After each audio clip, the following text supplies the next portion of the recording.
I didn't know what terrified me more. The way the lights in our apartment began to flicker in perfect rhythm with her heartbeat, or the fact that she wouldn't tell me why. One moment, my alien roommate was laughing at one of my terrible jokes, and the next, she was glowing like a star about to collapse. Then she whispered my name, soft, desperate, trembling, and everything in the room shifted. I had no idea what was happening to her, but when she grabbed my wrist with burning fingers and looked at me like I was the only thing keeping her alive, I realized one terrifying truth. Whatever was coming for us had already begun. I knew something was wrong the moment the lights in the apartment started flickering. Not in the electrical sense, but the bioluminescent kind. My roommate was glowing again. Not the soft, gentle shimmer she had when she was happy in the morning. Not the pulsing, musical hum she produced when she was embarrassed. No, this was the harsh, strobe-like flare that meant something was very, very off with her physiology. Lyra? I knocked on her door. You okay in there? No answer. I pushed it open.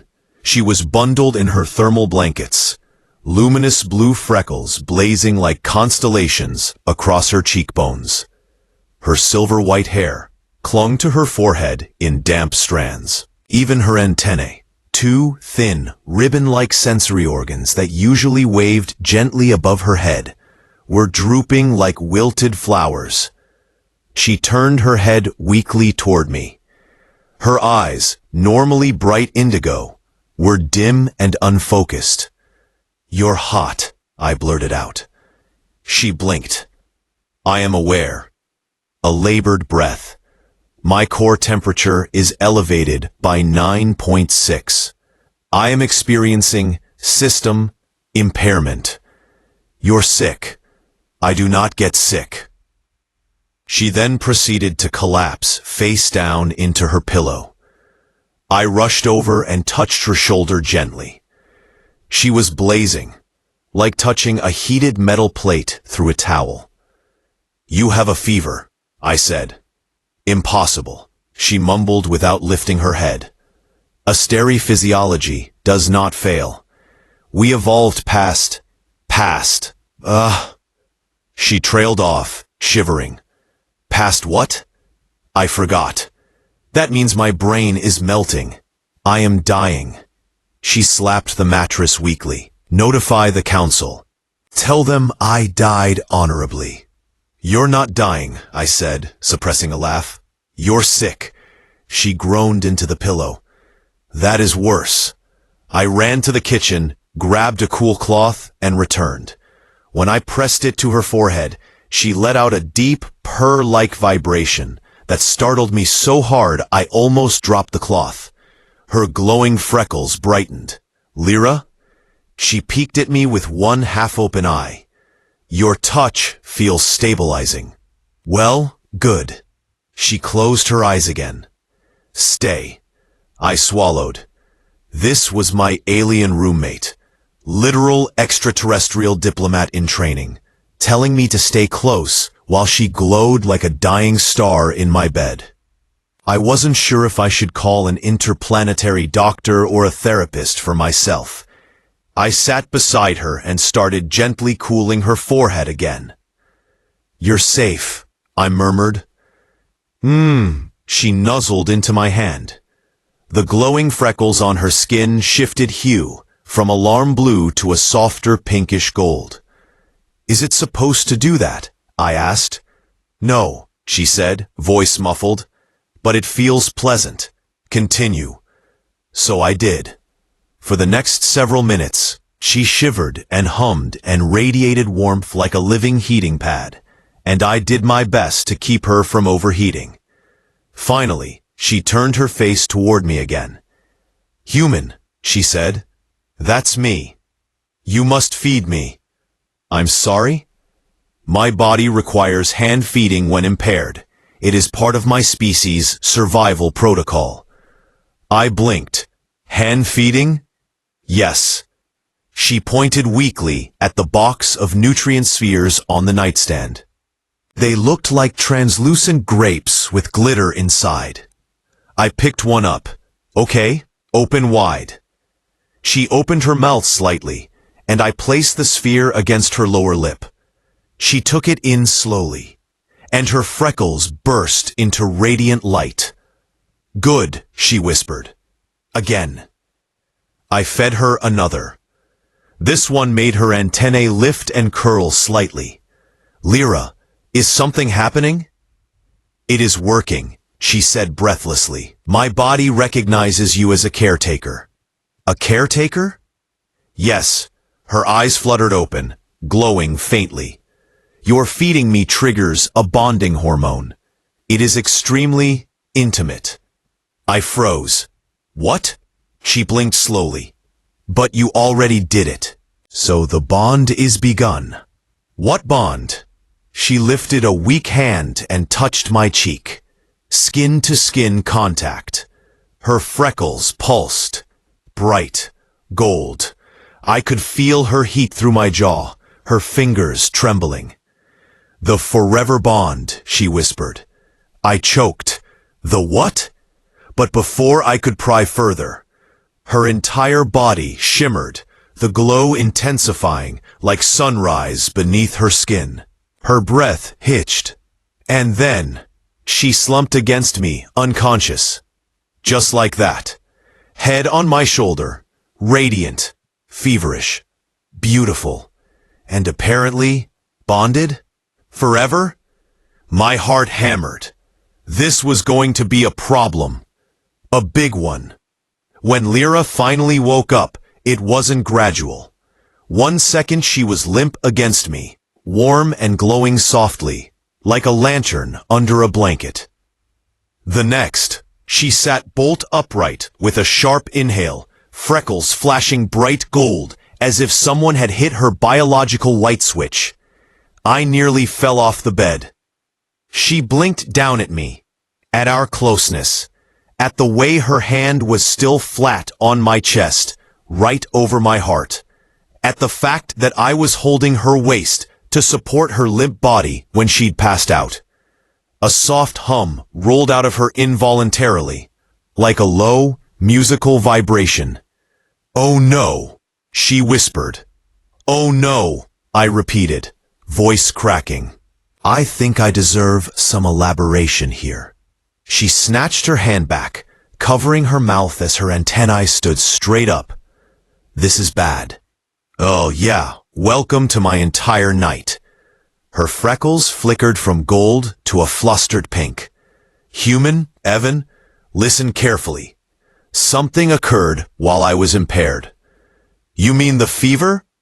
No, the feeding. I figured that was important, I muttered. She groaned and buried her face in her hands. It is more than important. On Asteri worlds, being fed by hand during a vulnerable state triggers a biological bonding response. And what does that mean, exactly? I asked warily. She peeked at me through her fingers. It means you have imprinted on my core. Come again? It means, she said slowly, that your presence stabilizes my physiology now. And my body has interpreted your actions as an oath. A what? A vow of lifelong support. I stared at her. She stared at me. Silence. Then I said, okay, but to be fair, your fever was insane. I wasn't planning any permanent decisions. I was just trying to keep you from dying. Intent does not matter, she said miserably. Asteri instincts are older than culture. They are automatic. Well, can we undo it? Her freckles dimmed to a wounded blue, and her voice went small. No. I rubbed my temples. So you're telling me, because I fed you 2 sparkly alien grapes, nutrient spheres. Fine, I fed you 2 nutrient spheres. 3, she corrected softly. 3 nutrient spheres. That your biology thinks I've just proposed marriage? Her glow flared bright pink. Not marriage. That is your human term. We have partner bonds that last until the cycle is complete. How long is the cycle? She swallowed. 6 years. I choked. Again. 6 years. Lyra, I gasped. I can't just what? She wrung her hands. I tried to warn you that feeding must only be done by designated kin or partners, but I was delirious. My brain temperature was rising. I forgot the human concept of disclaimers. I sank back, overwhelmed. She looked at me with wide, apologetic eyes. Then her antenna twitched sharply. She gasped. What now? My bond hormone levels are rising, she said quickly. They respond to proximity. I did not realize you were still holding my waist. I looked down. I was, in fact, still holding her waist. Sorry, I released her like she was made of plasma. The room lit up with her flustered glow. It is all right, she squeaked, lifting her hands defensively. But we must be cautious. Close contact can accelerate the bond until it becomes overwhelming. Define overwhelming. Instinctive, she shivered lightly. Unignorable. My heart did a strange jump. So being too close is bad, I said. Got it. Yes. She nodded firmly, then immediately wobbled sideways and fell against me again. Lyra. She clutched the fabric of my shirt, but being too far is also bad. I'm seeing a pattern here. She blinked up at me, cheeks glowing rosy gold. I require regulated closeness. Regulated closeness? It is the only way to stabilize my hormone imbalance until the bond settles. Which takes how long? She winced. A few days. A few days? I am sorry. She hid her face. I know this is inconvenient. I stared numbly at the glowing, fevered alien girl shaking against me. The same girl who lectured me last week about proper dishwashing technique with the intensity of a military commander. And now I apparently had to cuddle her for days. Or she might explode, overheat, melt. What happens if we don't regulate? I asked, bracing myself. She exhaled shakily. The fever will escalate into a bond seizure. That sounds horrifying. It is extremely unpleasant, she admitted. Then we regulate. She froze and glanced up. You will help me? Of course, I said. I'm not going to let you suffer. Her freckles slowly shifted into a warm, sunrise-like gold. That color again, I murmured. What does it mean? She bit her lip. It means I feel safe with you. Then she abruptly yanked her antennae flat against her head as if embarrassed. Ignore that. Nope. Too late. Human males are infuriating, she grumbled. And alien roommates are dramatic. She elbowed me weakly. I pretended it hurt just to make her smile. She did. Barely, but beautifully. She leaned into me carefully, head resting on my shoulder again. I could feel her temperature. Still too warm, still fluctuating, and the faint purr hum under her breath. Okay, I said softly. Regulated closeness. What does that entail? She hesitated before answering. Physical contact, she said quietly. Consistent, gentle, usually mutual embrace. I raised a brow. So hugging. Hugging, she confirmed. For days, she made a tiny, mortified sound. Please stop saying it like that. I exhaled, preparing myself for the weirdest weekend of my life. Fine, bring it in. She tucked herself closer immediately, as if drawn to me like gravity. Her arms wrapped carefully around my torso, her forehead pressing lightly to my collarbone.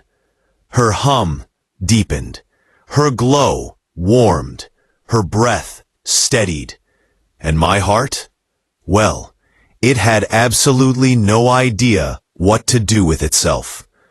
After several long moments, she sighed contentedly. "This is acceptable," she murmured.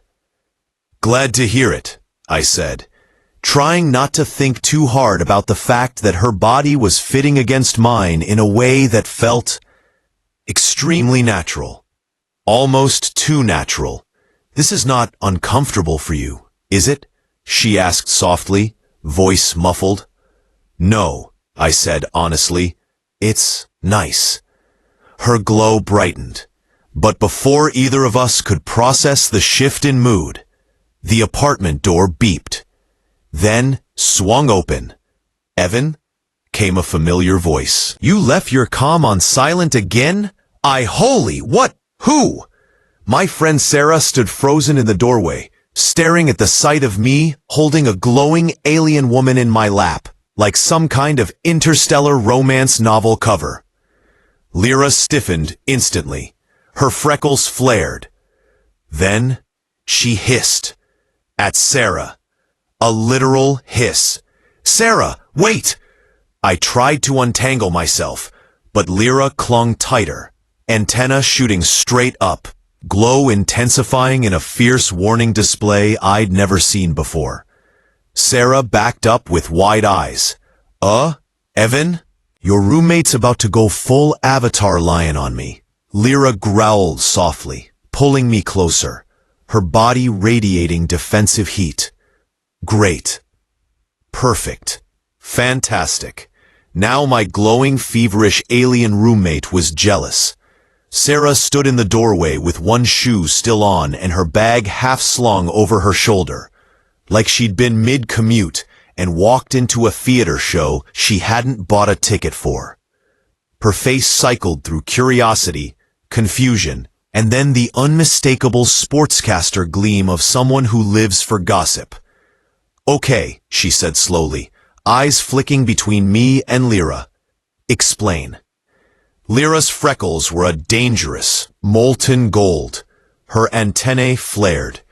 She had both hands knotted in my shirt, as if I might levitate away at any second. The soft hum in her chest had climbed a register, and now sounded like an electric cello. I tried to keep my voice calm. That failed quickly. She had a fever." Sarah's eyebrows popped so high they almost reached the ceiling. "You have a fever? You look fine." "Not me," I said. "Lyra, I swallowed. "I fed her while she was sick. On her world, that triggers a bonding response." "And?" Sarah asked, because Sarah is a sane woman who wants only facts, then drama, and then snacks. "And apparently I am now," I gestured helplessly at my chest, "part of a 6-year commitment." Sarah's mouth made a perfect O. "You what?" "Look, it's complicated," I said, "and biological, and honestly, a little terrifying." Lyra squeezed my shirt until fabric pained my ribs. "It is distressing," she said, voice clipped, which in her translate meant she was trying not to cry. Sarah took a step forward and then another, as if approaching a wild animal. "Are you, like, glued to him now?" she asked, offering the sort of practical mercy only true friends do. Lyra's glow pulsed faster. "Not necessarily glued, but proximity regulates my hormone surge. Too far, bond, seizure. Too close, accelerated bond." "Meaning?" Sarah asked. "Meaning. I wanted a diagram. Meaning. We need to maintain measured contact until her hormones settle. It's hug therapy." Sarah's face softened into a grin. "You mean cuddle torture? God, you two are going to make my relationship look like a charity. P." Lyra's ears, if antennae could be called ears, flattened in something that I interpreted as offense. This is not humorous. Right, okay. Serious mode activated. Sarah blinked. So what do we do? Doctors? Alien embassy? I hesitated. Calling an embassy sounded official and terrifying. She says controlled physical contact will stabilize her, but there's also another possible effect. I glanced at Lyra, who looked suddenly small and vulnerable. Yes? Sarah prompted. Lyra's voice was a whisper. If the bond reaches a critical threshold, Asteri biology calls for a completion rite. Completion rite? Sarah repeated, like she'd heard the phrase in a cooking show. It is an ancient physiological reset, Lyra said. On Asteria, the rite is performed by the bonded partner to signal mutual consent.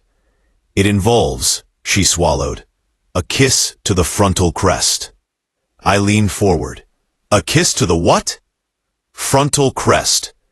She tapped the smooth, pale ridge above her brow, a faint biolight running along it like a path of moonlight. It transfers stabilizing pherometrics and calms the mating cascade. Sarah's eyes literally sparkled. So, you need to kiss her? Yes. Her forehead, in a human context, was a delicate place for a familial or affectionate kiss. When you put it that way, so innocuous, my stomach still did its odd cartwheel. Lyra's crest pulsed with nervous light. And can anyone do that? I asked, feeling absurdly territorial. No, she said. The bond requires the chosen partner's transfer. An outsider-made kiss would be ineffective at best, catastrophic at worst. Catastrophic? Like biological rejection, intense nausea, light emission. She shuddered. Sarah made a face. Okay, that sounds bad. Evan, do you agree you'll do it if it comes to that? My mouth went dry. Every rom-com I'd ever watched, where the kiss is the solution, flashed. And for once, being an underprepared human in a sci-fi rom-com felt uncomfortably like fate. If it will stop you from overheating, or emitting light beams, or whatever else, yes, I'll do it. Lyra's crest flared soft, gold gratitude. Thank you. I braced, because having to kiss your glowing, feverish, sometimes blunt alien roommate to prevent a biological meltdown is the sort of morning routine they don't put in apartment listings. If this were a sitcom, there'd be a laugh track. Instead, there was Sarah, very much not laughing, but clearly delighted. Then, because the universe favors chaos, a chime banged from Lyra's communicator. She flinched. That is my mentor, she said. Council Representative Micah. He will ask me questions. I looked at the device. An incoming holographic call, lofting a translucent elderly Asteri in ceremonial robes above the kitchen counter. His auric sigils flickering. Oh no, Lyra breathed. If he learns I am bonded, especially without formulation, it will be socially compromising. He'll fire you? Sarah guessed, scanning the apparently fraught social strata of an alien species like she'd sussed out our entire political landscape. Lyra closed her eyes. Worse, he might insist on immediate ritual sanctioning, which would require public announcement. And that would be... Sarah's grin turned wicked. Hilarious? Messy? Both? All three answers, probably. Lyra's freckles stuttered to an agitated blue. He perceives anything irregular as a breach of protocol. If he hears I was hand-fed, without an approved guardian present, he will. Flip out, I finished. The hologram sputtered and resolved into a stern, lined face. Lyra Seren, the elder intoned. The kitchen filled with the sound of his voice, like a roll of drumming thunder. She obeyed, speaking in clipped Asteri, but it translated through the room's universal patch. I watched her face as she recited a halting, embarrassed version of events. Her voice grew smaller with each phrase, and the glow along her crest dimmed until it was only a lone candle. Representative Micah's brow furrowed like storm clouds folding. You were hand-fed while impaired? Lyra nodded. Yes. I see. The elder's light dimmed. Whatever emotion he felt, disappointment, maybe, was translated into a soft, salt-gray shimmer. And the feeder? Human male, Evan. A pause. The elder's eyes cut to me through the hollow. For an instant, I had the odd sensation of being examined by an octopus of moral authority. Evan, are you aware of Asteri kinship law? No, I said truthfully, I was not. Asteri law treats hand-feeding as an intimate pledge. Micah's tone softened only minutely. However, being that the act was done under duress and without malice, there may be mitigation. Lyra looked at me, hopeful light flickering. Micah continued. Still, we will need to perform a formal completion rite to ensure social clarity. Or else this bond may be considered unratified and socially awkward. And there's no, Sarah began. There is also the possibility of a private completion to be performed immediately. Micah's gaze sharpened. If so, Evan, you must be prepared. I felt something like a current run through me. Prepared? Me? The guy who microwaves ramen like a ritual and calls it culinary art? My brain provided helpful commentary. This is the moment. This is the kiss. This is the part where you become a responsible adult, or an awkward anecdote, depending on execution. Lyra's crest pulsed like a heartbeat, and her breath trembled. Her hands clenched and unclenched at my chest. Evan, she whispered, not breaking eye contact. There it was, the quiet before the act, the small seismic moment when two spaces close and the world rearranges itself. Sarah, bless her, blinked and then took a few steps back. Do you need privacy? Yes, Lyra said, but we don't have time. The elder's holographic voice softened. If you perform the private completion, send evidence of consent. I will be on standby to advise on public steps. Choose quickly. The cascade is accelerating. I swallowed, palms suddenly drier than the Martian desert. 1,000 stupid questions shoved to the front of my skull. What if I mess this up? What if I make it worse? What if I'm terrible at alien ritual? And then Lyra's hand, warm, trembling, found my jaw. Her thumb brushed my skin with the gentlest pressure, and her eyes, violet and deep and honest, pinned me like a star. Evan, she breathed. Please. Everything else fell away. I leaned in.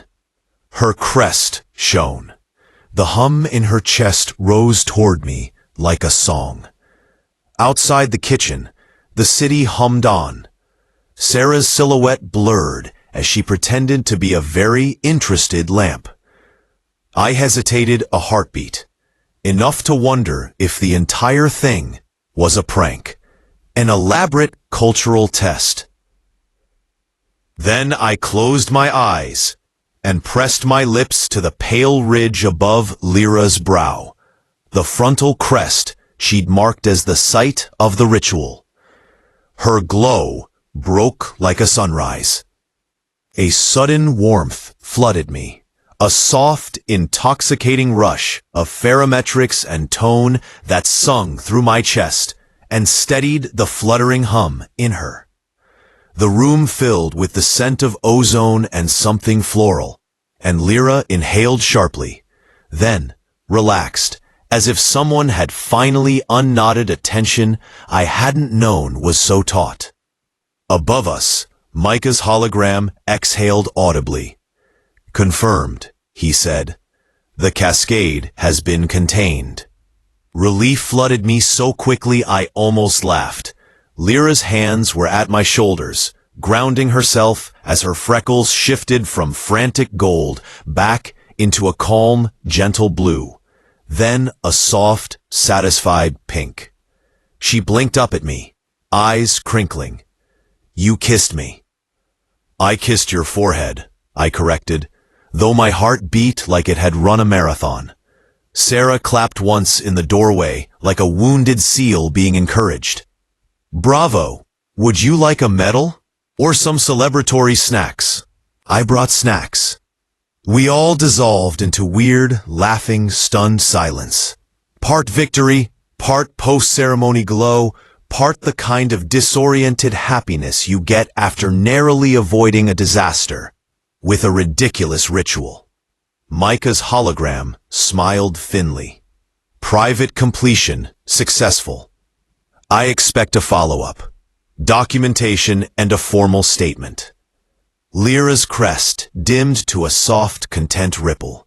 She leaned in and rested her head against my shoulder, this time without the tremor of fever. "You did well," she murmured. "I did not faint," I said, proud of the small victory. "And you did not run." Her voice was a warm hum in my ear. "Thank you." Whoever wrote the rules for sci-fi roommate agreements had clearly not anticipated this exact clause. But as we sat there, three odd friends gathered in a kitchen with a holographic elder and a pile of unbothered groceries, I felt something settle in my chest as well. A curious, fluttery tether that had nothing to do with law or ritual, and everything to do with the way Lyra's breath made me steady. "Now," Sarah announced, breaking the soft bubble. "What next? Party? Embassy? Snacks?" Lyra's freckles shifted, mischievous and moonlit. "First, snacks." My neighbor friend looked at me, eyes glittering. "Phase 2 then?" I swallowed, and my mouth curved into something sort of like a grin. "Phase 2, I echoed. And as the apartment hummed with relieved laughter, I realized we were stepping into something messy and brilliant, and utterly our own. After the forehead kiss, officially a private completion, apparently, we checked off the immediate crisis like we were students finishing a group project at 2 in the morning. Relieved, a little delirious, and convinced we had earned extra credit for heroic improvisation. Lyra's fever retreated like a tide. Her freckles returned to their usual morning sky pattern, soft indigos and pearlescent flecks that always made her look like she was wearing a constellation. Her antennae relaxed into their habitual curious curl. She slept, finally, like a person who had been rescued from the edge of some internal cliff. I sat on the couch, with my hand on her knee, and the ridiculous, blooming realization that for 6 years, no, I corrected myself. For as long as the bond held, we were officially tethered. Legally, at least in Asteri eyes, culturally and biologically in more intimate ways. Sarah crowed with glee and declared the evening a success. She set up a ridiculous snack spread on the coffee table, chips and alien-labeled yogurt pouches she'd somehow acquired, and applauded every time Lyra gave me a grateful glance. I, meanwhile, kept stealing small, tentative looks at Lyra and pretending the warmth in my chest was just leftover adrenaline. It did not help that her fingers kept brushing mine when she reached for something, and each time that happened, the tiny, pleased glow across her brow pulsed like a private applause. Micah's hologram came back. Formalities to be arranged, documentation to be filed, an embassy liaison to be consulted. Bureaucracy has the annoying habit of reminding you that even cosmic matters require paperwork. Lyra laughed weakly at that. Even the stars have forms, she said. The elders' instructions were sensible. A public declaration would be required within a fortnight to avoid social complications, and a witness, someone of neutral standing, should observe the formal completion so it could be entered into Asteri communal records. Micah suggested the embassy, which meant official rooms and people in uniforms and the kind of solemn chairs that make jokes feel sinful. I imagined myself in a suit that didn't quite fit, standing under alien floral arrangements, while Lyra's mentor offered a speech that would probably translate to, "You did the weirdest thing, human, and we will accept this." I thanked the hollow with a quiet, bewildered smile and realized I was actually looking forward to this mess. The bond wasn't just a legal quirk now. It had softened into a real, curious affection that hummed in the background when Lyra sat near me. It was in the small things. The way she would tuck a curl of hair, silver as if moonlit, behind her ear when she was thinking. The way she hummed low and content when I made coffee. The way she corrected my terrible pronunciations of Asteri words with the mild exasperation of a teacher who secretly adored her student. We had to institutionalize regulated closeness, which translated into cuddle shifts on a sheet nailed to our fridge. Sarah helped, because friends like to make YouTube-ready schedules out of other people's romantic crises. The shifts were silly. 20 minutes of mutual embrace, 10 minutes apart, no prolonged eye-gazing unless authorized. But they did the job. Lyra's hormone graphs, we did not actually chart them, but we joked about it, showed the storm calming. It felt oddly domestic, like a weird hybrid of hospital protocol and dating advice. At home, we found a rhythm. Mornings were for measured hugs and coffee. Evenings blurred into gentle shared silence on the couch, where we watched old human sitcoms, and Lyra laughed at jokes that crawled in translation. She had a literal way of understanding humor. Once I explained sarcasm was a human defense mechanism, and she tried it on me with a deadpan expression that sent me into hysterics. She called it vocal irony and wrote notes about it in a small hollow journal she kept on her bedside. "I want to understand humans better," she said one night, voice low. "I thought you were here to teach us diplomacy," I teased. "You teach me more than any book," she said. That melted something in me. I tried not to let it show that she controlled the thermostats of my mood with the subtlest twitches of her smile. I mostly failed. But there were complications. Not with Lyra. She was a constellation of contradictions, open and utterly private at once. But with other people, news travels in apartments like electricity. Sarah, being the friend who could not keep a lid on anything, found it impossible not to tell the story to a selected few of our mutual friends.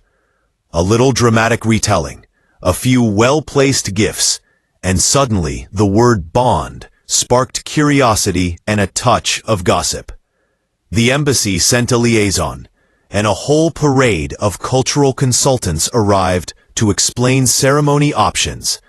Formal, private, symbolic, modernized. They were lovely and earnest, and made us sign complex consent forms that somehow made the situation both more official and more absurd. Lyra handled the attention with a dignified, if slightly mortified, calm. She took my hand in public like a thing of habit, and each time she did, a soft ripple of feeling hummed between us. Once in a crowded coffee shop, our attempt at normalcy, someone asked if we were an item, and Lyra deadpanned, "We are legally interesting," which was somehow both true and the most Asteri answer possible. Jealousy, however, proved to be a live wire. The bond itself carried a possessive edge, biologically softened by culture, but present enough to twist my stomach when other people got close to Lyra in ways that triggered that familiar golden flutter. The worst offender, predictably, was a woman named Maris, who worked at the embassy as a cultural liaison. She had come to help with the formalities, and in that diplomatic way of being thoroughly kind and also very attractive, had lingered in conversation with Lyra longer than necessary. Lyra's glow shifted when Maris laughed. Her antennae dipped in a way that to my untrained eye looked like mild interest. My throat tightened at the sight. I tried to be reasonable. I told myself it was ridiculous to be threatened by someone helping with paperwork. Lyra noticed my small, clipped breaths and glanced at me with a question. I wanted to reassure her, to tell her we were fine, to explain that my chest felt oddly leased by her presence. Instead, I made a joke about embassy snacks, because that's the kind of cowardly bravery I have. She didn't like the joke. Her freckles flared warm, and her hum deepened. Later that night, after Maris had left with a stack of ceremonial pamphlets and a breezy, "We'll be in touch," Lyra curled against my shoulder and pressed her forehead to mine. The closeness felt like a private surrender and an admission. "You were distant earlier," she murmured, fingers tracing lazy patterns on my arm. "I was not," I said. I closed my eyes, trying to find an explanation that didn't sound like possessiveness. "I was human," she hummed. Her crest pulsed a soft, sunrise gold. "Your chest was tight." I noticed. I felt it against my ribs. She was being literal, but it translated like poetry. I swallowed. "I don't like watching other people make you laugh," I admitted, which was a small truth and a larger one. "I like being the one who makes you laugh." Her laugh, when it came, was a soft, surprised thing that made something ache pleasantly in my chest. "That is endearing," she said. "Also cowardly, but endearing." We didn't call it jealousy aloud after that. Not in those clumsy words. We talked about boundaries instead, about how cultural differences shaped reaction, how Asteri possessiveness worked like a wave that needed to be recognized and redirected, not shamed. Lyra told me about their rituals of reassurance, small, repeated confirmations of presence that make the bond feel secure. I told her about human routines, dates, movies, the weird intimacy of making someone soup when they're sick. And she listened like she was memorizing constellations. Little rituals formed. We made playlists with songs that had no words, so Lyra could hum the melodies back and call them ours. We developed a sign language of tiny gestures for public spaces. Thumb taps for "I'm here," knuckles squeezing for "stay." My life, which had previously been a bland series of work emails and takeaway dinners, suddenly had pockets of ceremonial color. These were private, domestic rites that belonged to us, and to the ridiculous fridge schedule stuck to our door. And the longer the days went, the more the 6-year bond did not feel like a sentence, but like a strange new chapter, messy, demanding, and somehow warming from the inside out. Still, the embassy's formal declaration loomed in the future. A public event that required suits and speeches and my face in the press, which for me is equal parts terrifying and thrilling. Then one evening, as we planned the guest list, who would be there as witness, who would speak, whether pizza was an acceptable ceremonial food, Lyra's antennae twitched in a way that made me look up. The room tilted, just slightly. Her freckles flared cold. "What is it?" I asked. She didn't answer immediately. Instead, she moved her hand to her throat, fingers tracing the familiar line of her vocal gland. "My cascade sensors are picking up a resonance," she said. Her voice was delicate. "A wave." "A wave of what?" "Another Asteri signal, nearby. It could be a cultural envoy, or a personal call." My stomach did the same small flip it had the night before the private rite. Should we be worried? She shook her head slowly. "Not yet, but it demands attention. I must respond." She tapped her wrist communicator. There was a soft chime, and then a wave of static, like the hush before a storm. The air around us felt suddenly thin, as if a second's pause had been inserted under our feet. "Who is it?" I asked. Lyra's eyes met mine, clear and fierce and suddenly older than she'd ever looked before. "My family." The word hung between us. My heart dropped and did that funny thing that made my mouth dry. Family. Official ceremonies. Old ties. Everything we'd built in private might be put on display, questioned or worse, reinterpreted by those who knew Lyra longest. I reached for her hand. Her fingers closed around mine like an anchor. "We'll face them," I said. She smiled.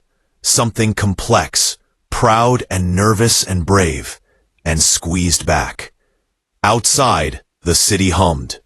Inside, our orbit contracted and brightened. The next step was approaching, and with it the sort of reckoning that asks if something forged in an emergency could survive daylight and relatives and the long, boring afternoons of real life. Lyra's family didn't arrive, so much as materialize. A shimmering distortion outside the apartment window, followed by the soft thrum of an Asteri lander setting down on the communal roof deck. A few neighbors peeked through blinds. Sarah texted me 17 variations of "OMG, they're here" before I'd even made it to the living room. Lyra, meanwhile, didn't move. She stood centered in the room with the posture of someone preparing for battle, or a job interview she hadn't studied for. Her antennae were drawn low and tight. The pinkish glow that signaled fond embarrassment had drained from her freckles, replaced by a steady blue-white sheen that reminded me of moonlight on water. She was afraid, not of them hurting her, but of what they thought. "Do you want me to," I gestured at the door, "hide in the closet and pretend you live alone?" She exhaled sharply. "You are part of this. You must be present." "Okay," I said, "but if one of them tries to interrogate me about nutrient spheres, I'm playing dead." A flicker of humor crossed her face. "Noted." And then the door chimed. Once. Twice. A third time. With the polite insistence of someone who expects to be welcomed promptly. Lyra smoothed her hair, swallowed hard, then opened the door. 3 Asteri stood outside. The first, the tall woman, with long silver braids and intricate facial lumens, had the kind of regal posture that could silence a courtroom. Her expression was unreadable, but intense. Lyra's freckles flashed with recognition. "Mother," she said quietly.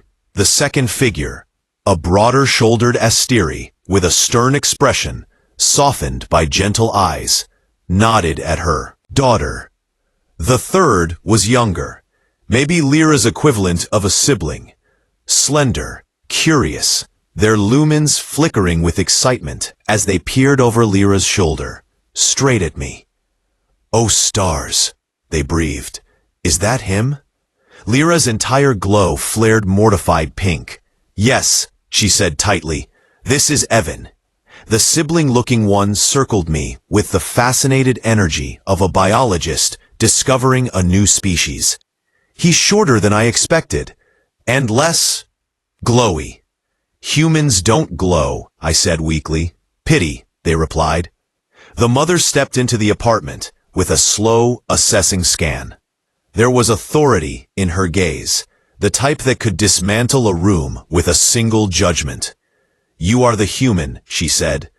I stood straighter. "Yes, ma'am." "You hand-fed my daughter." "Yep." That sentence still made every cell in my body want to crawl into a sock drawer. "Yes," I said. "She was very sick. I just reacted." Lyra's father stepped forward.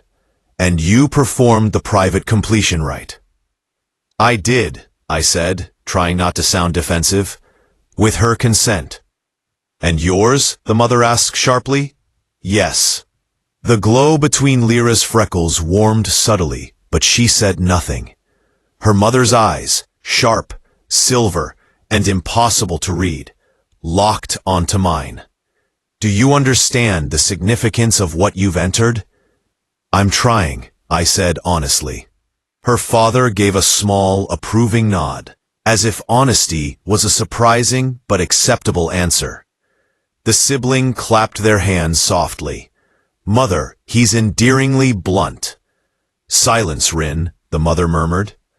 Rin zipped their lips and hovered near the snack table, sniffing at a bag of chips with anthropological curiosity.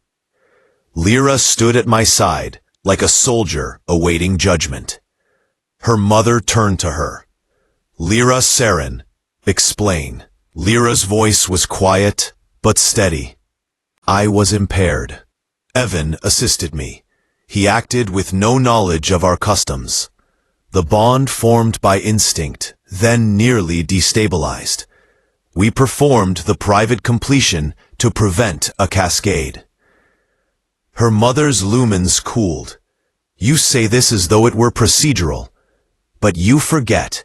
Instinct chooses with precision. It chose him." Lyra stiffened. "Mother." "No." The woman lifted a hand. "Your crest glow, even now, speaks of compatibility." Lyra's glow immediately flared pink again. "Great." Alien blushing. "Extremely helpful." "And you," she asked, turning to me once more, "do you feel the bond?" I opened my mouth to answer, then hesitated. Because how was I supposed to put into words something so intangible, yet so persistent? The warmth I felt when Lyra leaned into me. The pull in my chest when she smiled.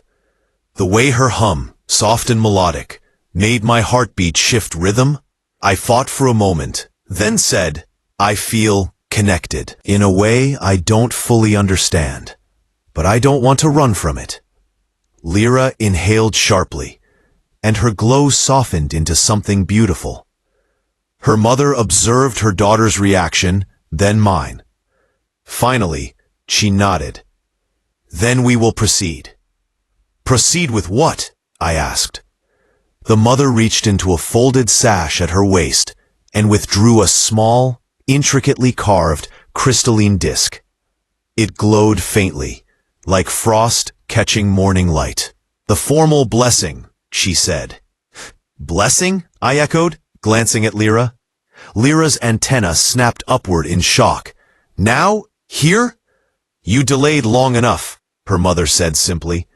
Her father stepped forward, placing a hand gently on Lyra's shoulder. "Child, this is not a coercion. It is tradition. And your bondmate," he nodded at me, "has proven honorable." Bondmate. Okay. Deep breaths. The siblings squealed. "We get to watch?" "No," Lyra's mother said firmly. "We will conduct the blessing in privacy." I exhaled, relieved. Then she added, "Only the bonded pair." I immediately inhaled again, choking on nothing. Lyra grabbed my hand. "Mother, he is human. He might not. He will manage," her mother said. "Humans are resilient." I had never been less confident in human resilience in my life. "Come," the mother said. "We will prepare the space." Lyra tugged me into her room, closing the door behind us. Her glow was fluttering rapidly. Nervous, bright, chaotic. "I am so sorry," she whispered. "I didn't think they would do the blessing here." "It's okay," I said. My fart felt like a ferret doing parkour. "What does it involve?" She wrung her hands. "It's not like the completion rite. This is more symbolic." "Symbolic is good."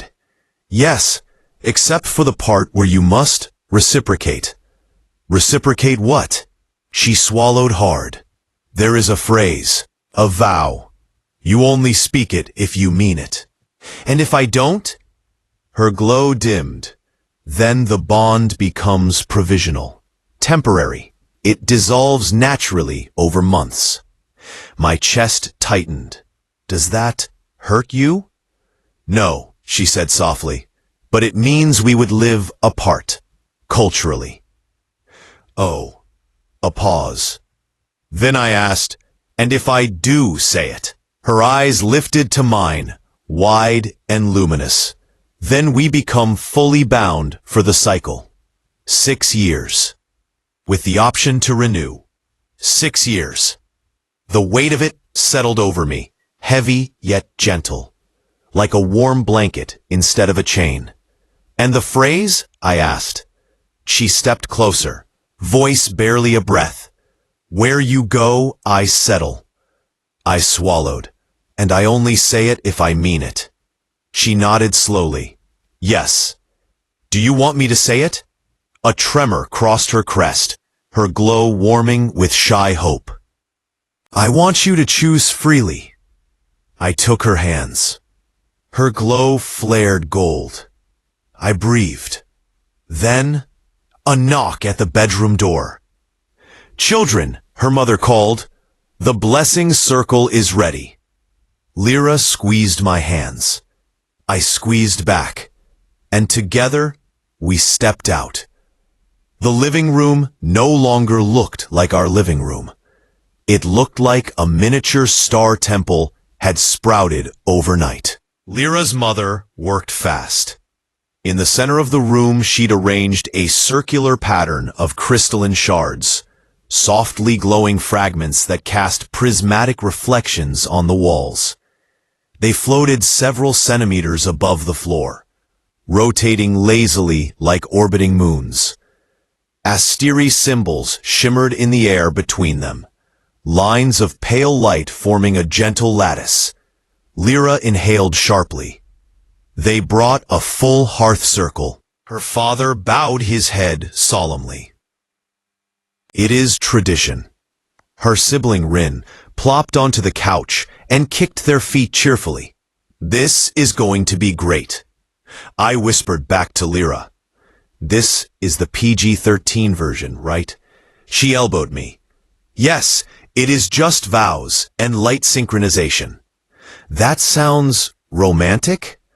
"It's embarrassing," she muttered, cheeks glowing pink. Her mother beckoned us forward. "Stand in the center."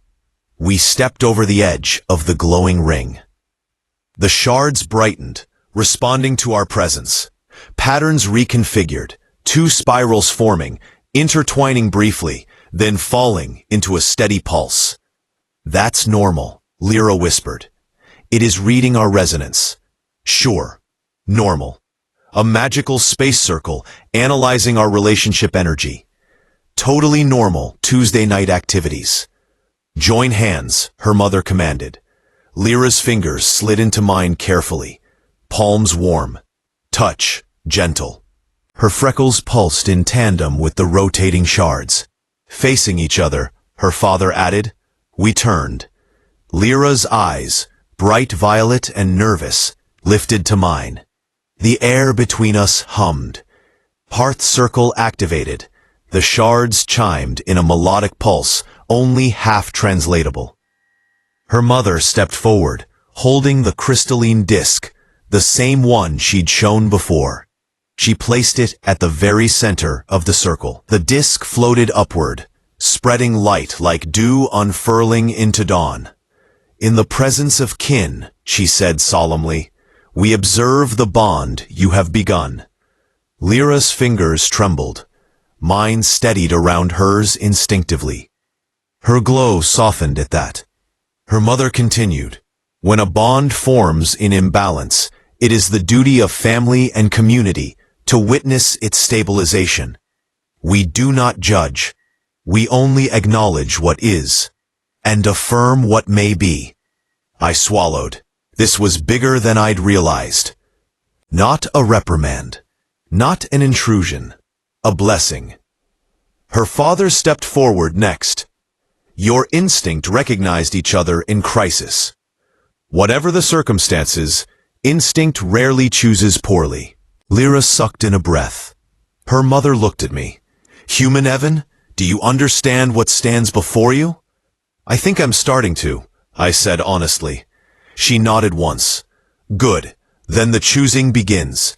She gestured for Lyra to speak first. Lyra's freckles flickered nervously. She squeezed my hands, once lightly, before lifting her chin. "Evan," she began softly, "when I was impaired, I felt not weak, but untethered, lost. Your presence anchored me. Even when you did not understand, you acted with kindness.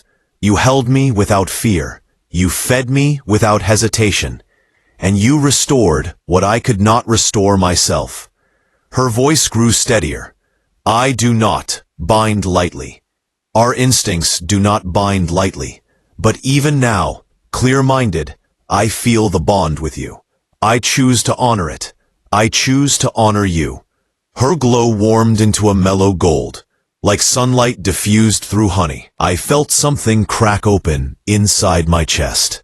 Something tender and terrifying and extraordinary. Her mother nodded to me. My turn. I exhaled slowly. "Lyra," I said, "I didn't know what I was walking into the day you became sick. If anyone had told me feeding glowing alien fruit to my roommate would trigger an interspecies lifetime vow, I'd have assumed they were drunk." Rin snorted from the couch. Lyra's father suppressed a smile. "But when you collapsed into me," I continued, quieter now, "I didn't think about customs or consequences. I just cared. More than I should have. More than I expected to. And since then, every moment has felt like stepping into something bigger than us. Something strange and frightening. And," I swallowed, "and beautiful." Lyra's breathing hitched.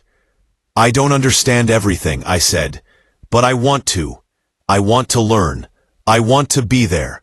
And I don't want to run from what we've started." Her glow brightened, unmistakably touched. Her mother raised a hand. "The vow," she said. "Speak only if you choose the binding." Lyra's entire body went still. She stared at me, as if afraid she might shatter the moment. I whispered, "Say it." She shook her head. "You must say it first." The crystalline shards spun faster, light tugging at the edges of the circle. The vow formed in my throat, like a click in destiny. "Where you go, I settle." The words were soft, almost fragile, but they resonated. The shards exploded in light, a shower of shimmering particles swirling around us. The room filled with a harmonic hum. Lyra's glow surged, brilliant gold, her chest rising sharply, as if catching her breath on a cliff's edge. Her mother nodded. Lyra stepped closer, just a breath away. Then she whispered, "Where you go, I settle." The circle blazed. A wave of warmth swept through us, like stepping into sunlight after months of cold. The glow wrapped around our hands, our arms, our chests, weaving threads of light between us before settling into a gentle pulse. I felt the bond, not metaphorically, physically. A soft tether in my chest, warm and steady and right. Her sibling squealed. "It's beautiful." Her father smiled, pride shimmering. "Well done." Her mother exhaled a long, satisfied breath. "It is sealed." Lyra looked up at me with awe, pure and simple. Evan. Her glow softened. Her hum vibrated through my hands. Her forehead dipped toward mine, instinctively, an Asteri sign of closeness, then stopped inches away, waiting for permission. I leaned in. Our foreheads touched. Her hum deepened. The shards fell gently to the floor, settling like snowflakes. Her mother's voice broke the silence. The cycle begins. Rin threw up their hands. Party time! Lyra groaned in embarrassment. I laughed. Her parents bowed. The circle faded, and as the room returned to normal, Lyra didn't let go of my hands. Not for a second. The moment the blessing ended, the room shifted, not visually, but emotionally. Something settled between us. Something warm. Something undeniable. I felt it in my chest, like a soft tether, pulling gently toward Lyra. Not tugging, not demanding, just aligning me. Our breathing matched without effort. Our fingers didn't uncurl from each other's, and the air hummed faintly, as if the resonance from the hearth circle lingered. Lyra inhaled, her glow a gentle gold pink, drifting over her freckles like sunrise dust. I feel, she blinked slowly, balanced, light. That's good, I said, smiling. No, she corrected, stepping closer. I feel us. Her mother cleared her throat pointedly. We both jolted. Right. Parents, present. Rin clapped loudly. That was so romantic. Evan, on a scale of 1 to 10, how overwhelmed are you? Actually, don't answer. I can see it on your face. Lyra hid her face with both hands, glowing bright pink. Her father approached me with calm, solemn dignity. Human Evan, he said, placing a hand lightly over his chest, a gesture of respect. Thank you for honoring our daughter. I swallowed. She mattered before this. She matters even more now. He nodded approvingly. Good. Her mother stepped forward last. Her lumens glowed in the soft lavender pattern. Approval, I'd learned. Rare from her, judging by Lyra's astonished look. You have shown sincerity, she said. You accepted responsibility when you could have rejected it. That speaks well of you. Thank you, I replied, aware my voice was softer than usual. The bond will strengthen, she continued. You must both be mindful. Your emotions will bleed through the tether, subtly, for the next several days. Closeness will stabilize it. Distance will strain it. Be wise. Lyra's hand tightened slightly around mine. Her mother raised one elegant brow. And communicate. Poor communication has destroyed more interstellar agreements than war. Rin chimed in. Yes, don't do the thing where you assume what the other person feels, but don't actually ask. That's how Uncle Tin nearly married a trade ambassador's pet by accident. Lyra groaned. Rin, stop speaking. Her sibling grinned, completely unrepentant, and bounced to their feet. We should leave the blessed pair to their resonance bonding. They need space, emotional, physical, possibly romantic. Goodbye, Rin, Lyra said through gritted teeth. Her family gathered their belongings and headed for the door. Before stepping out, her mother paused. Lyra Saren, Lyra straightened. You have chosen well, her mother said gently. Let the bond be a path, not a burden. She turned to me. Evan, tend to each other. Then they exited, the door sliding shut with a final soft chime. A long silence followed. A heavy one. Not tense, charged. Lyra and I still stood in the circle's faint outline, fingers intertwined. So, I said at the exact same moment she said, Evan. We both stopped, laughed. Soft, awkward, glowing laughter. You first, she said. No, you. She exhaled, cheeks glowing pink. When you said the vow, you meant it? My chest tightened in a way that wasn't unpleasant. Yeah, I did. Her glow brightened. I meant mine too. Her eyes met mine, clear, shimmering violet, and something inside me clicked again. Not like the chaotic bonding moment from before. This was quieter, more intentional, more intimate. You feel it now, don't you? She whispered. What? The tether? The connection. I paused, then nodded. Yeah, like a warm pulse. Right here. I touched my sternum lightly. She mirrored the gesture. Me too. We didn't move, didn't speak, just breathed the same air, close enough that her forehead nearly brushed mine. The tether hummed softly between us.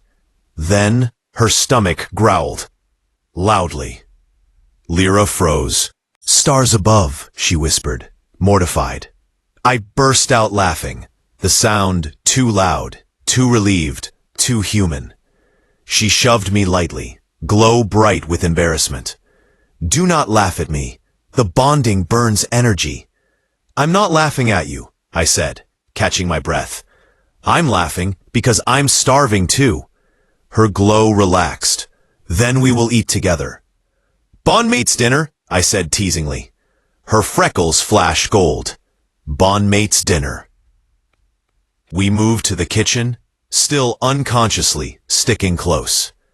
Every time we drifted apart, by more than a few steps, the tether tugged gently, like a loose thread tugging toward alignment.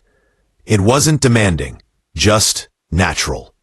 I grabbed ingredients for stir-fry, while she hovered beside the counter, humming under her breath.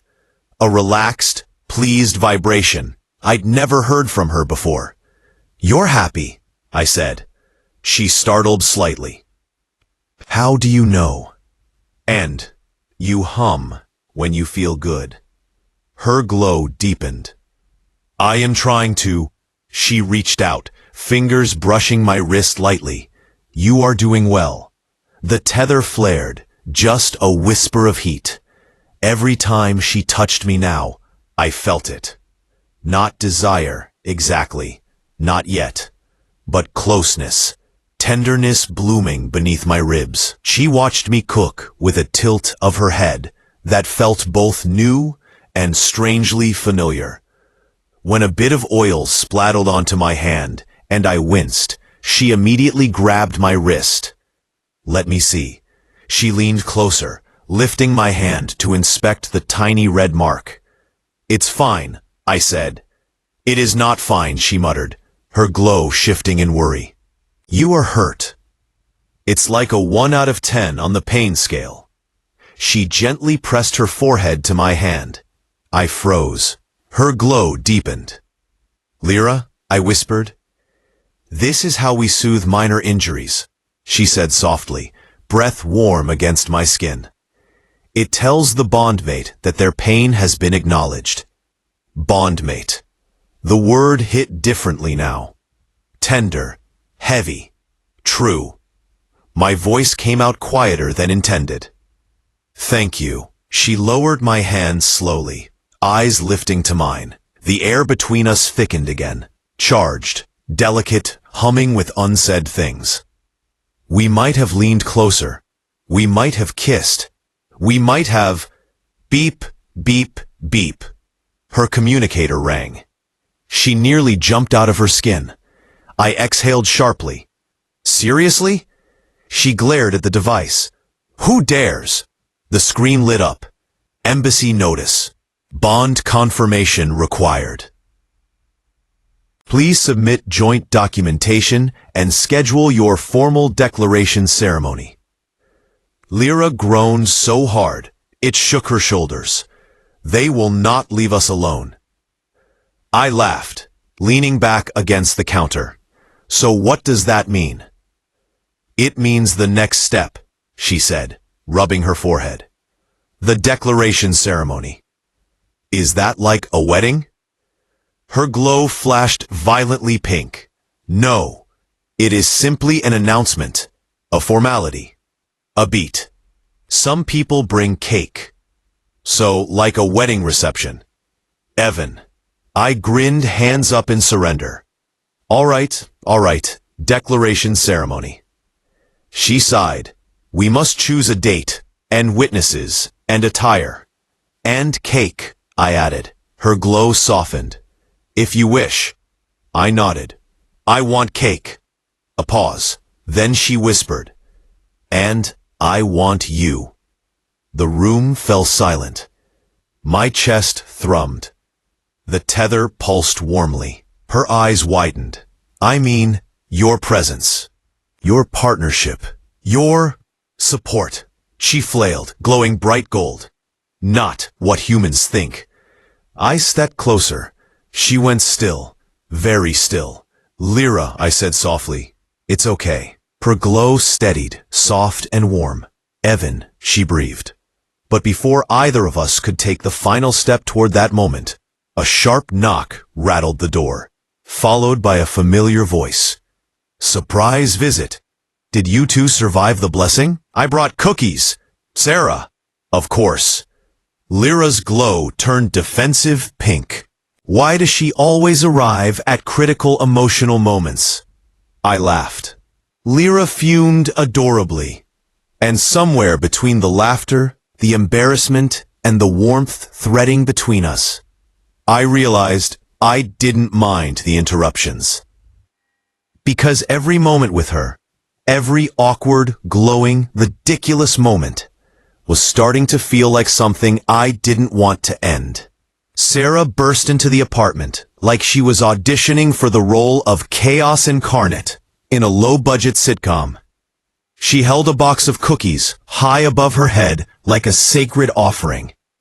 I come bearing peace and pastries, she announced. Lyra's glow, already pink from our almost moment, brightened into a flustered coral swirl. Sarah, she hissed softly, this is not a convenient time. When is it ever a convenient time? Sarah countered, kicking the door shut with her foot. You two always look like you're 2 seconds away from a dramatic kiss. It's practically a civic duty to interrupt. We were not, Lyra started, glowing redder. We definitely were, I muttered. Lyra elbowed me. Hard. Sarah plopped the cookie box on the counter and eyed us both like she was watching a nature documentary titled Bonded Aliens in Their Natural Habitat. So, she said, heard through the grapevine, okay, through Rin, that you two completed a full hearth circle blessing. Lyra groaned into her hands. My sibling will not survive my next visit home. And now you're prepping for the big declaration ceremony, right? Sarah continued, clearly delighted. Do you need help? I'm basically an event planner disguised as a communications manager.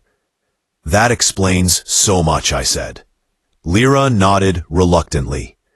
We must choose attire, and witnesses, and ceremonial roles, and the announcement. She shuddered at the last word. What's the announcement? Sarah asked. Lyra clasped her hands in front of her chest, posture straightening instinctively.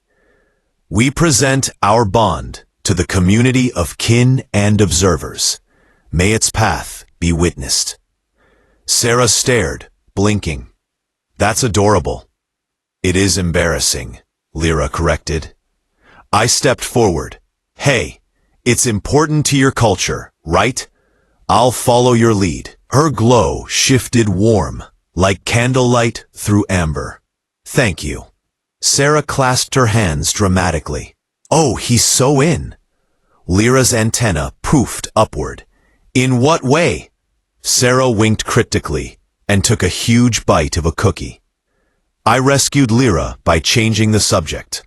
So, outfits. What do Asteri wear to this thing? Lyra tapped her lip in thought. Something formal, elegant, radiant, but not excessively luminescent.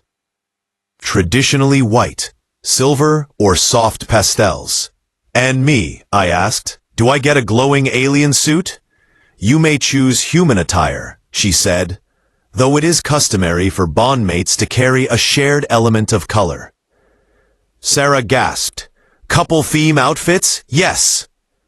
Lyra blinked. Couple theme? Don't worry about it, I said quickly. Human tradition. She's excited. I am excited, Sarah agreed. Prepare yourselves. I will make a mood board. Lyra leaned toward me, whispering, "What is a mood board and why does it make me anxious?" Before I could explain Pinterest, Sarah was already pulling out her tablet, sketching ideas like she was designing our wedding for a magazine spread. Lyra's glow spiked in alarm. "Why are there so many flowers? Evan, are these necessary?" "No," I said. "This is artistic expression. Let her cook. I am not edible. It's a metaphor." She sighed. "Humans are confusing." "You still picked one," Sarah sing-songed. Lyra's glow popped bright pink again. She attempted to redirect the conversation. "There is also the matter of witnesses," she said. "We must have two." "I volunteer," Sarah shouted, before anyone else spoke. "And Rin insists on being one," Lyra muttered, "which is unfortunate, as they will inevitably say something mortifying." "They will," I agreed. "Excellent," Sarah said. "We've got your human and alien witnesses. Balanced. Cultural harmony, boom." I snorted. "The ceremony probably needs more than just enthusiasm." Lyra looked down at our hands, still loosely touching, still warm. "Enthusiasm may be helpful." Sarah raised an eyebrow. "Are you two gonna keep standing that close forever? Or is that part of the bond rules?" Lyra answered without hesitation. "Closeness stabilizes the tether." "And it's nice," I added, before I could second-guess myself. Her glow deepened. "Yes." Sarah threw a cookie at my head out of sheer excitement. "Ow! Okay, time out. Why are you weaponizing pastries?" "Because you two are adorable and my body cannot contain this level of wholesome romance," she said. Lyra's glow surged. "Wholesome?" "Yes, like two characters in a slow-burn space drama who haven't realized they're soulmates yet." Lyra froze. "Soul mates?"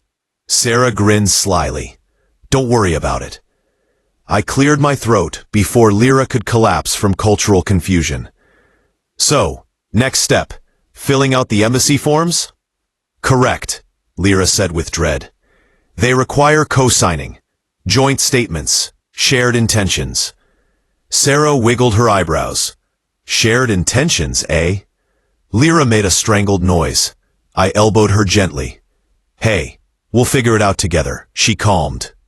"Together," she echoed softly. Sarah put her hands on her hips. "Okay, enough flirting via paperwork. When is the ceremony?" Lyra's glow rippled. "We were thinking 3 days from now." 3 days? Sarah shrieked. "That's barely any time. I have to plan decorations, outfits, witness introductions." "We don't need decorations," I said. "Yes, we do," Sarah said. "You may be aliens, but you are also incredibly photogenic." Lyra frowned. "Photogenic?" "Don't worry about it," Sarah repeated for the 4th time. We spent the next hour debating colors, debating locations, fighting over whether or not confetti was culturally appropriate. It wasn't. And trying to stop Sarah from designing matching cloaks for us. At the end of it all, Lyra sagged onto the couch beside me, utterly exhausted, but glowing softly. Sarah finally left, after extracting a promise to let her attend early for pre-ceremony emotional support and maybe snacks. The moment the door closed behind her, the apartment fell into a warm silence. Lyra let out a long, relieved breath. "She is intense," she murmured. "She grows on you. She overwhelms me. Same thing." Her laugh was soft, warm. We sat together, the space between us, instinctively closing until our shoulders touched. The tether hummed contentedly. I turned to her. So, 3 days. She nodded slowly. 3 days. You okay with that? Her glow warmed. Yes. The bond feels stable, right? She hesitated, then added quietly, Do you feel that too? I looked into her eyes, soft violet, full of hope. Yeah, I said, I really do. She leaned her head gently against my shoulder. I let mine rest lightly against hers. For a moment, the world felt achingly still. Then, ping. Another notification on her communicator. Lyra groaned. I swear on every star in the galaxy, if it is another bureaucratic form. She tapped it. The screen lit up with one message. Unexpected visitor request. Former suitor seeking diplomatic audience regarding the bond. Lyra's glow went dead white. My stomach dropped. A suitor? I repeated slowly. She whispered, horrified.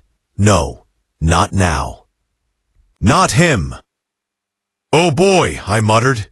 The tether pulsed. Sarah's voice echoed in my head, even though she wasn't here. Oh, this is about to get good. When Lyra said, not him, I immediately knew we were in trouble. Not normal trouble, not bureaucratic trouble, but the kind of trouble where an alien soap opera steps directly into your living room, wearing a press diplomatic coat and emotional baggage. I swallowed. So, who is him? Lyra pressed a trembling hand to her crest. Her glow flickered like a faulty neon sign. An Asteri from my academy. Name, Kalar Vin. I blinked. Kalar Vin. Sounds like a villain in a romance novel. He is a villain, she said, horrified. Or no, worse. He is dramatic. Oh, I murmured. One of those. She grabbed my hand suddenly, eyes wide. Evan, listen carefully. On Asteria, Kalar is known for making grand gestures. What kind of gestures? She shuddered. Sonnet recitals, at dawn. Ew. And elaborate flower offerings. I'm allergic.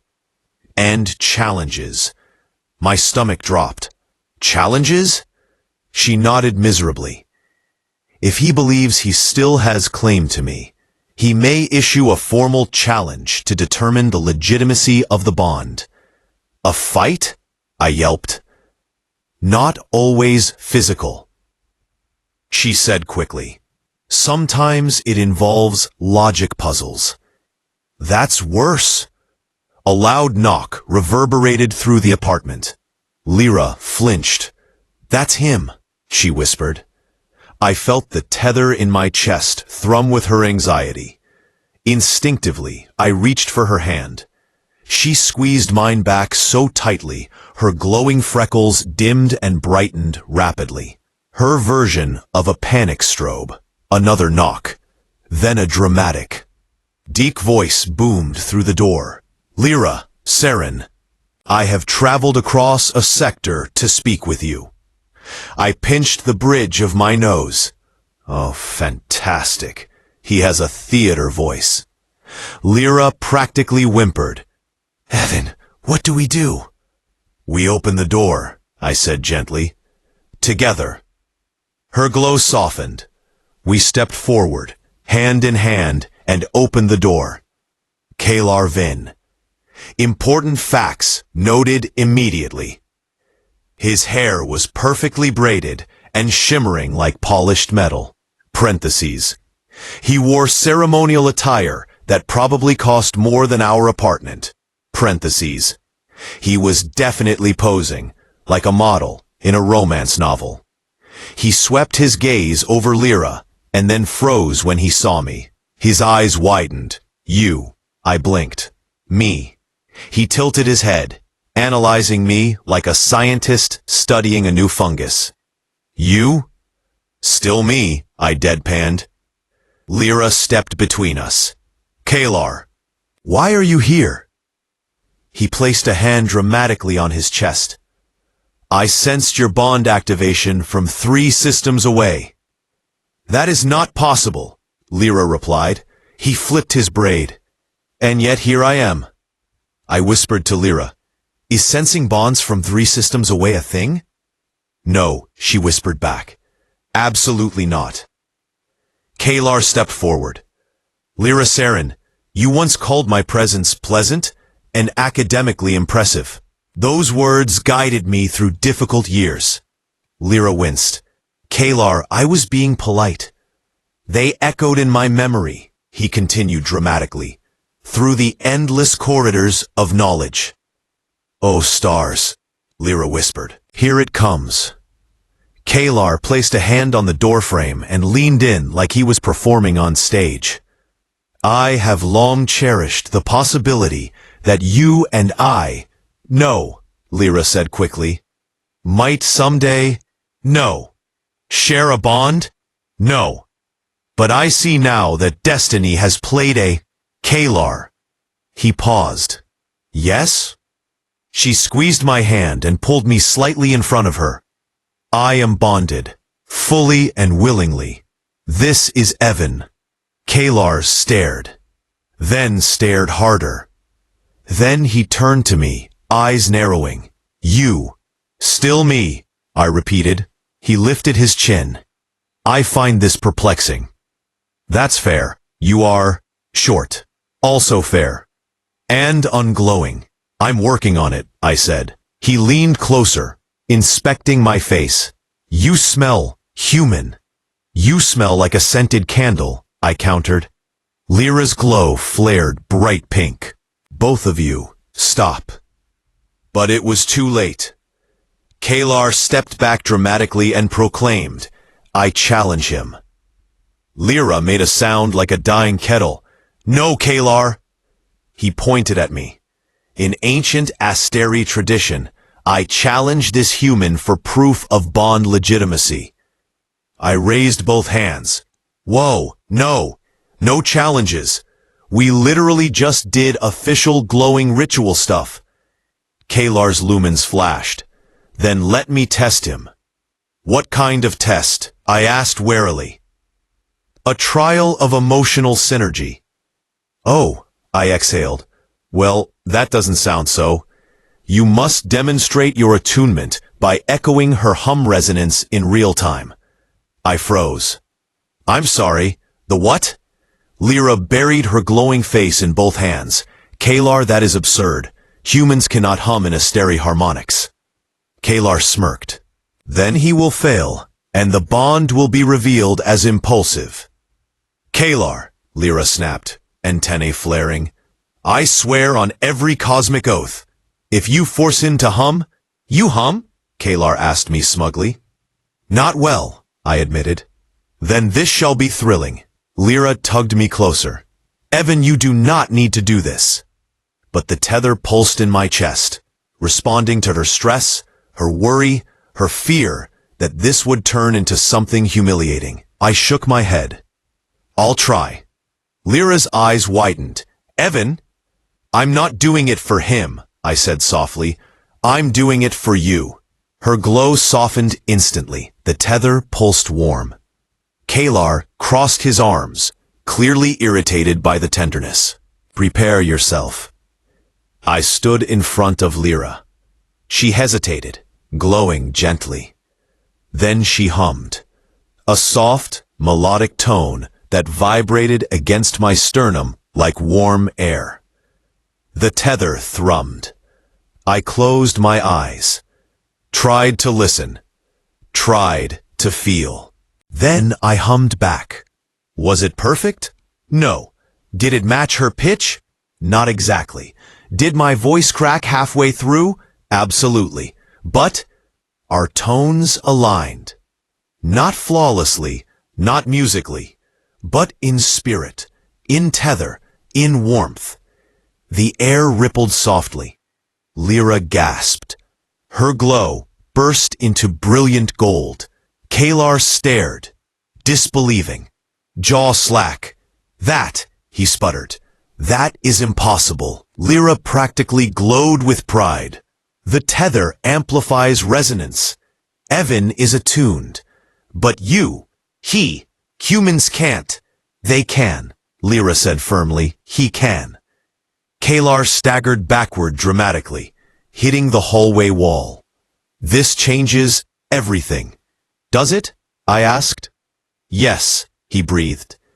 I cannot challenge a bond that harmonizes at that level. It would be dishonorable. Lyra exhaled, shoulders relaxing. Kalar straightened his coat. I concede. I raised an eyebrow. Really? Yes. And he grimaced dramatically. I apologize, human Evan. I smiled faintly. Apology accepted. For now, he added. Okay, well, partial credit. He bowed stiffly to Lyra. May your cycle be long and luminous. She bowed back. Farewell, Kalar. He lifted his braid dramatically. Perhaps destiny awaits me elsewhere. Perhaps very elsewhere, Lyra said. He turned on his heel and marched down the hallway like a disappointed peacock. The door shut. Silence. Then Lyra exploded into laughter.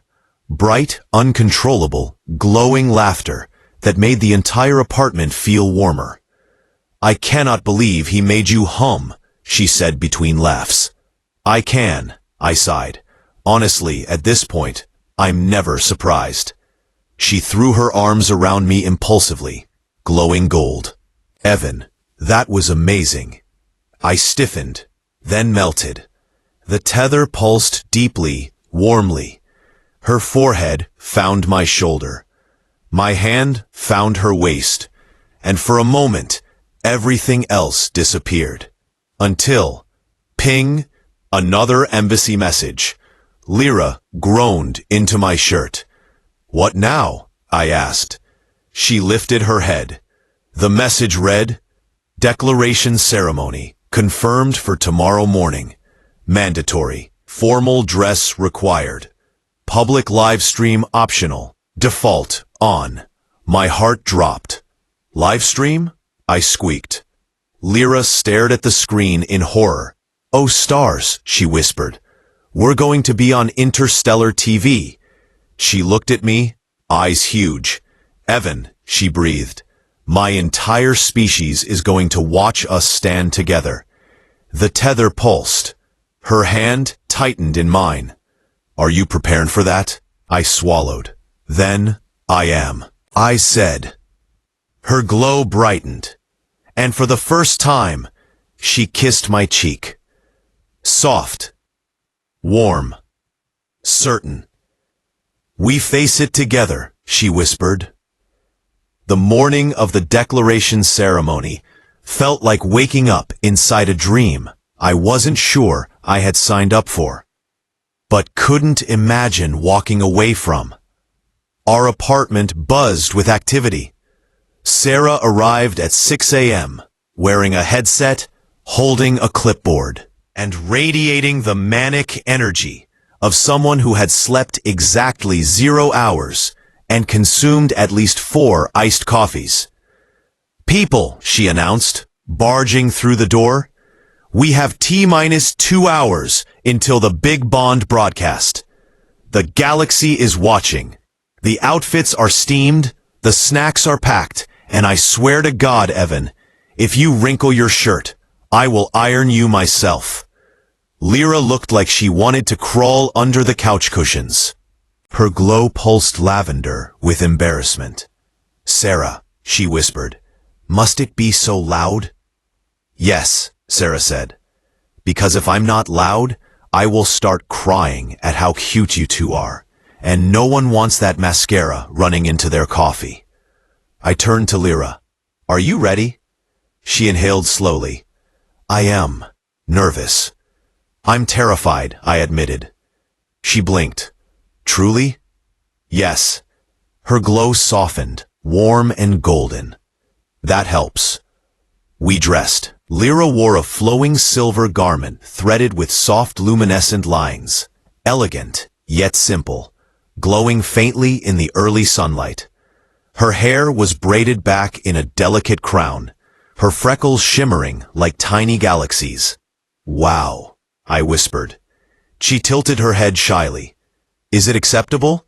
"It's perfect." My own outfit, chosen by Sarah, was a charcoal suit with a pale silver tie that matched the glow lines in Lyra's garment. We looked coordinated, apparently. "Couple aesthetic," Sarah whispered proudly. "We are not," Lyra started. "Yes, we are," I said at the same time. We both froze, then blushed, then laughed. The Asteri embassy was a marvel of curves and floating platforms, and entrances that felt more like stepping into a musical note than a doorway. Inside, everything hummed softly, architecture tuned to frequencies soothing to Asteri biology. We were led to a grand ceremonial hall. It was enormous and packed. Rows of Asteri delegates, observers, diplomats, scholars, and at least 20 floating hollow recorders hovered in silent anticipation. A massive screen at the front displayed Declaration of a Cycle Bond, Lyra Saren and Evan Vale, live. I swallowed hard. "They're live broadcasting this?" I hissed to Lyra. "Every bonded pair's declaration is archived in our kin histories," she murmured. "It is tradition." "No pressure," I whispered. "Evan," she said softly, "look at me." I did.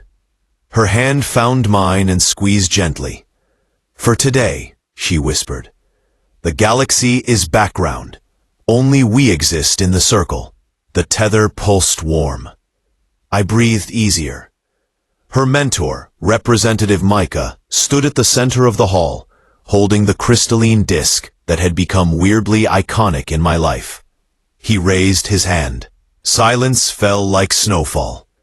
"Witnesses," he called, "step forward."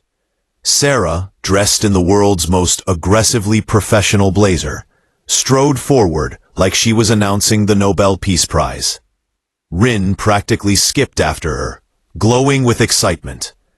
They stood behind us on either side, like a chaotic angel and devil duo. Micah nodded. "Begin the tether alignment." A glowing circle blossomed beneath our feet, larger than the one in our apartment, intricate as lace. Threads of light rose, swirling around us in soft spirals. "Bonded pair," Micah said, voice deep and resonant. "Present yourselves." Lyra stepped forward with practiced grace. I followed with approximately none. Micah began the formal declaration in Asteri, the universal translator humming beside him. "In the presence of kin, community, and cosmic witness, we observe a bond formed under instinct, strengthened under care, and chosen under clarity." Lyra's glow warmed. I felt her nervousness ripple through the tether.